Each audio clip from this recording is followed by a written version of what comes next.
Everybody Okay, smile. good morning, everyone. I'd like to thank everybody for being here and say thanks and congratulate Mr. Montgomery on his retirement from civil service after 20-something years. 20 and a little plus. 21. So, without anything else to do, Mr. Grant, do you want to say a few words? Come on up. You can stand up here awkwardly while I talk. Sure. Well, good morning, everybody. My name is Bill Grund. I'm the Deputy Director here at the 502nd Comm Squadron, and LeRoy was kind enough to offer me the opportunity to officiate his retirement from 21 years of federal service here at the 502nd Comm Squadron. And it is a great honor to be asked to do these kind of presentations or these ceremonies because, again, you can ask anybody you want. And so you honor me and my family by asking, so thank you very much. For those of you that don't know me, I'm relatively new to the squadron. Just came on duty about a year ago, back in October of 2020. So LeRoy and I haven't had that much of an opportunity to interact, but all the interactions have been positive. And so I'm going to spend a few moments going through a few things, and I would tell you that if there's a theme through this, and it's kind of important to the younger folks, is resiliency and change. Because LeRoy started his association with the military many decades ago. Think right after Pearl Harbor was attacked. So I'm not going to go back to the 1776 joke. He enlisted in the Army Air Corps and served. And obviously that's a fallacy, but I got to tell you, he's a lot closer to the World War II than he is to the Gulf War II. He's been doing it quite a long time, and to do that requires great perseverance, resiliency, and the ability to absorb change. Because if you think things are moving fast today, you have no idea what the mountains that he has helped the Air Force get over in the past 40-some years. So he actually enlisted in 1976 and served through multiple assignments. And we're not going to go through his active duty career because that's already been done. But he showed up here in 1983. Sorry, 93. I got my decades here. 93. So he got here, still the 37th Comm Squadron. Actually, like I think almost everybody here, the first person he talks to is Miss Gina Walters. He was so excited to get here that he actually set his car on fire just south of New Braunfels. That should have, kind of clued in, and somehow he put it out. I'm pretty sure that was an intentional thing, but anyway, moving on. Got here, he was still a tech. He was a tech sergeant and quickly promoted a couple years later in 96 to Master Sergeant. Was actually part of what we used to know as the NCC, Network Control Center, over in Building 1050, and was running that up as a Master Sergeant. October of 2000, he retires from active duty, and then I'm guessing right around 2001 time, or the December 2000 time frame, the wife kind of starts looking like, "Don't you have someplace to go?" That was a common theme for my wife and I. When I didn't go TDY or get deployed, she kind of looked around like, "Don't you have somewhere you need to be?" So I'm familiar with that whole scenario. And so we rejoined as a civil servant back in May of 2001. Served in a multitude of areas, landed up in the SCOI shop infrastructure. And for folks that don't know, during the 2000s, that was a period of huge change. Not only were we restructuring how comm squadrons looked into what they look like today, we had tech control. Believe it or not, we had a thing called ComSec maintenance. We actually controlled all the ad counts. That's been in and out, it's out again. And so you're talking about huge numbers of career fields doing very specialized jobs, collapsing them down into very, very few career fields doing a multitude of jobs. And these are great ideas thought up by officers, like Colonel Waddell back there, and sitting up in the Pentagon. Hey, you know what'll work? This will work. And that's great because guess what they do? But it only works because as an NCO and as a civilian, men like LeRoy make that happen. They translate what has to happen into the how it happens. And without that leadership, without that technical ability, it just doesn't happen. between standing up networks, which we didn't. It was a wild, wild west back in 2000. We controlled the boundary. Believe it or not, we used to have Microsoft Exchange servers sitting here. We controlled everything and didn't have a clue what we were doing. And literally, the Air Force just threw networks at people like LeRoy and said, figure it out. Oh, you want training? You bet. Here's a book. You need network support? Doesn't exist. I mean, it used to require MAGCOM involvement to put in a call to the exchange experts to try and figure out why we couldn't send emails. MAGCOM level had to approve that. And now we have Cisco SmartNet, we have people on call all the time. Went through the fun of A76. And see, none of this is hard to talk about because I went through it too. So, but again, it gets back to just the rapid change and resiliency that had to occur. And understanding it and taking the plans of well-intentioned officers, of which I used to be one, so I can say these things, and these things have to be done. There's just the resources are gone. We have to collapse. We have to get smarter. We have to work harder and smarter at the same time, and made it happen. Because these things don't happen without men like you, who figure out honestly, none of this work is sexy. None of it's glamorous. We're always under-resourced, both in personnel and money and equipment, and yet he finds a way to make it happen. And I've always said, COM is a victim of its own success. No matter how much they cut us, no matter what they do to us, he figures it out. He makes it work. He leads the people, figures out the solutions, figures out where to go steal resources from, brings them back, and somehow we never miss a beat. And that's only because men like LeRoy are making that happen. I'm saying men because I got a guy here. Obviously, there's a lot of women that do the same thing. But again, it's just been a career of 21 years here at what used to be the 37th Comm Squadron, now the 502nd Comm Squadron, merged between Randolph, Lackland, Fort Sam Houston, and this great thing we call JDSA. Again, just a lot of hurdles to jump over, a lot of mountains to climb, and you've done an excellent job at it. So thank you again for letting me officiate. He's going to go now, retire, meet up with his wife, Dr. Rowe, and they're going to continue to do their business. He's going to start supporting that. And I'd be remiss, I kind of started off a little fast, but Max and Sam, thank you also for joining us today. And so that's great. I mean, I think that's everybody's dream, is to be able to retire and spend more time with family and not so much time doing this. Because this is the reward for doing this, is spending time with the family and being able to continue to build those relationships.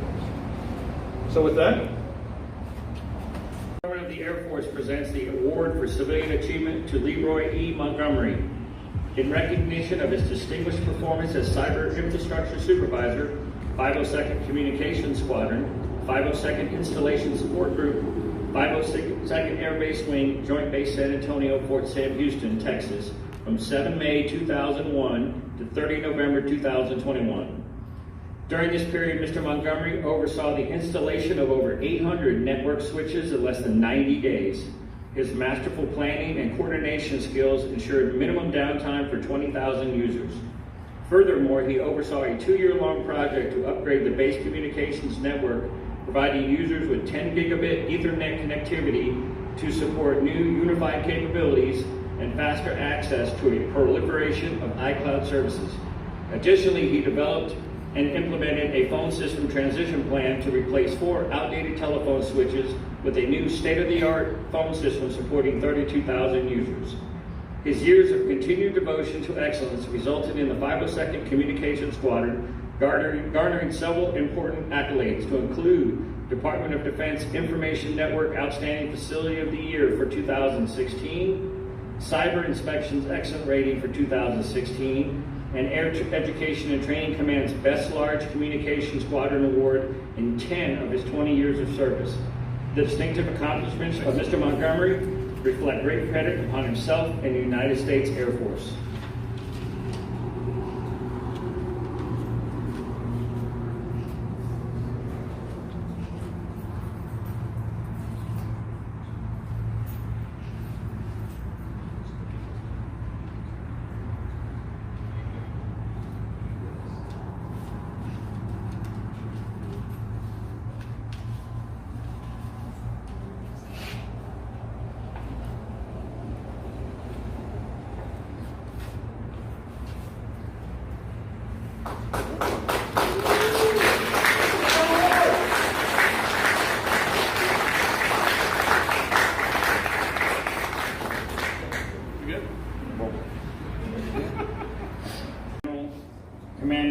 502nd Air Base Wing.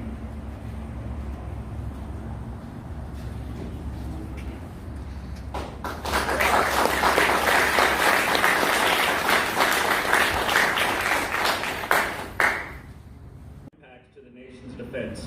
Thank you for the support which gave strength and purpose to your spouse's service. Given this 30th day of November 2021, Carolyn M. Miller, Commander, 502nd Air Base Wing. So I always like to say a few words about the spouses. Spouses. They're really the unsung heroes. We get the accolades at work. They get to stay home and make sure things run right. And obviously, civilian's a little different than active duty, but there's still the late nights, it's the weekends, it's the on-call, it's the unpredictability of being in a military unit. And it takes a special person to stand by their spouse for that entire length of time. Much great credit on you, the nation that you have told. So this is just a simple token of respect, proud of you. It's something you should be proud of. The whole world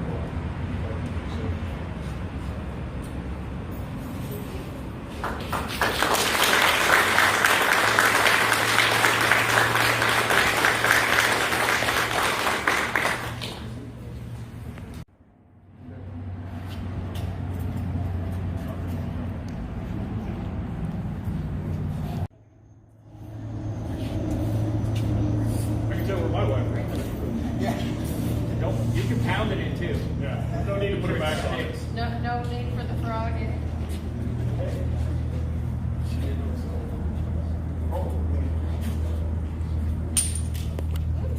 I guess I'll repin this one.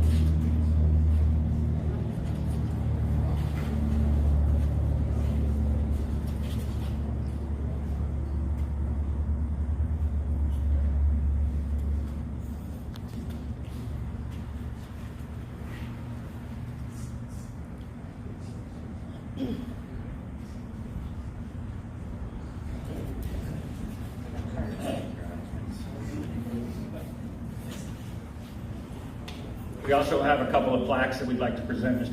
Lackland says LeRoy E. Montgomery, 7 May 2001 to 30 November 2021. Congratulations on your retirement. It's been such a pleasure working with you. Thank you for always supporting our team with your constant positivity and encouragement. We'll miss you.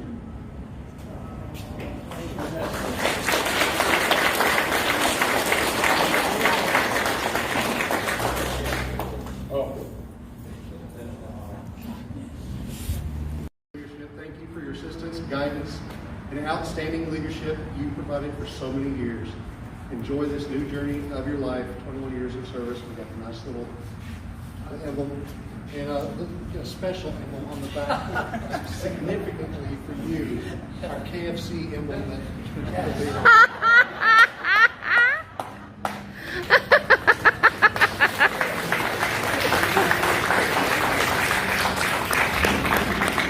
Are you the one that put the fire log on his desk last year? Jackson?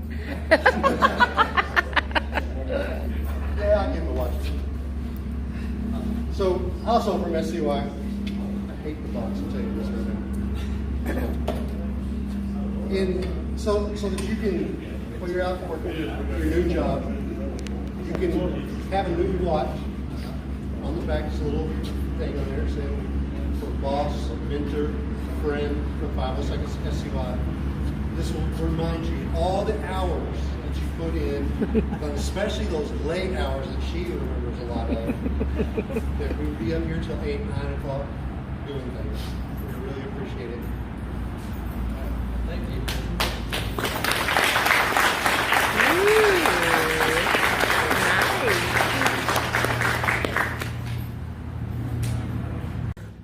It has been a long journey. I say 1976 is when I decided to come into the Air Force. Started my career right here at Lackland Air Force Base, enlisted. Of course, I guess I figured I'd be in for the long term because I enlisted for 6 years. So, but I think it's more doing with funding because they gave me more money. Came in as a two-strapper instead of slick sleeves, you know. So I got to start out there.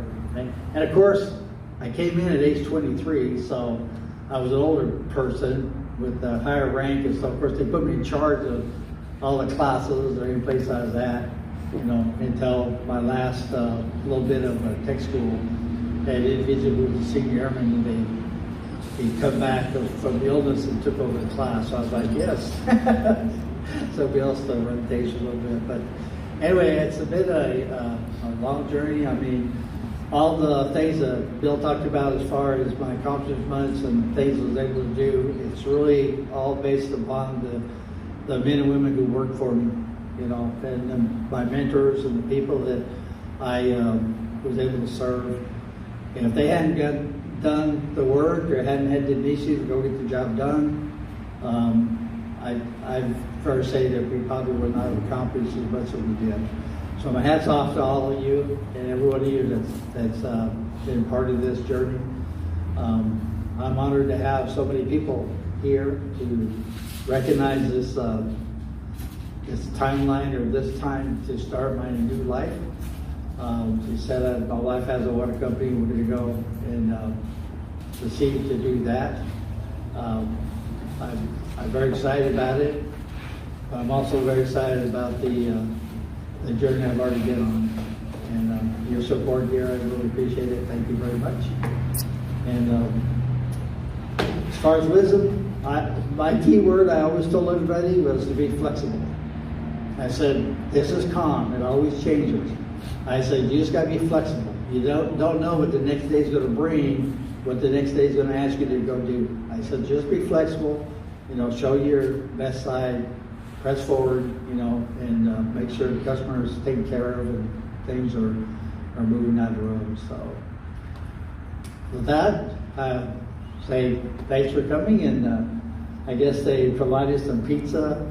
We have a nice little cake over there if anybody just wants cake. Colonel Waddell, I want to thank you for your leadership, mentoring, and Mr. Los Santos, and of course everyone for Sergio. He comes. We got together back when he decided to join the network and the telephone together into one work center, and that's when we joined up. And good for Bart with his network knowledge and helping, and Terrence and a lot of these guys that showed up today. Like I say, none of this would have happened. So, again, thanks a lot, and y'all have a great Air Force Day, and come and have some food.